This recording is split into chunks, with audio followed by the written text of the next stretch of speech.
કોઈ ગાડી બાડી વેચવાની હોય તો અમારે લેવી હતી. ગાડી વેચવાની વિનુભાઈ ને ગાડી વેચવાની છે. કઈ બાજુ ઘર આવ્યું? ઘર આમાં આ બાજુ આવ્યું. બતાવવા આવો તમે. યારો બતાવવા આવું. હા હેડો.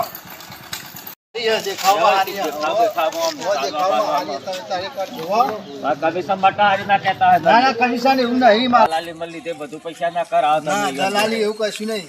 ગાડીઓ ટીપટોપ છે. હા ટીપટોપ તમારે જો સમજીને જે આલવું હોય હાલજો. હાલે બરાબર વ્યવસ્થિત છે તો હાલે. ગાડી તો જબરી હે. વિનુભાઈ તો કણ હશે. વિનુભાઈ તો અહીં પણ ગાડી તમને એકવાર બતાવી દઉં. ના વિશેષ નથી બોલાવે. જો આ ગાડી આપણા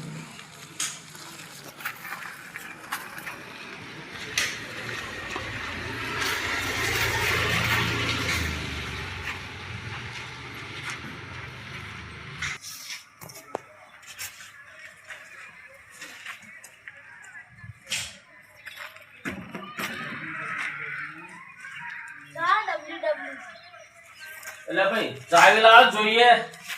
આમાં ગાડી વાળા તો ઘેર નહીં પણ આ ગાડી છે તમને બતાવી તો ખરા. ગરદન તો જાય મારી. ઘરથી બહાર છીએ યાર. એવું છે? ઓવા ઘેર હોય તો ચાવી મંગાવ ખોલીને જોઈ લઈએ ખાલી અંદર સીટો બીટો કેવું છે. એ વાત તમારી પણ ઘરધાની હતા તને આમ જોવા ગાડી તમને છે. ગાડી સારી છે. હા જો ઠરી જાય તો આપણે લેવી છે. હા હા એસયુવી છે ને? હા એ રે જો એ જ છે. હા તે લેવી છે. જે કિંમત થાય આપણે આલીશું. હા, તો વાંધો સમજીશું તમને સમજીશું. હા, તો વાંધો નહીં. એ નહીં થાય બરાબર. માલિક તો બોલાવા આવ્યો ફોન બંધ કરો તો આવી જાય તો કહું છું ગાડી જોઈ આવી એટલે અમે ફોન કરો અમે હા, આવીએ ફોન બરાબર. કરાવીએ. હા, ગમત છીએ અમે ગાડી તો હા. જોઈએ આપણે બરાબર. હા. તો કામ કરો.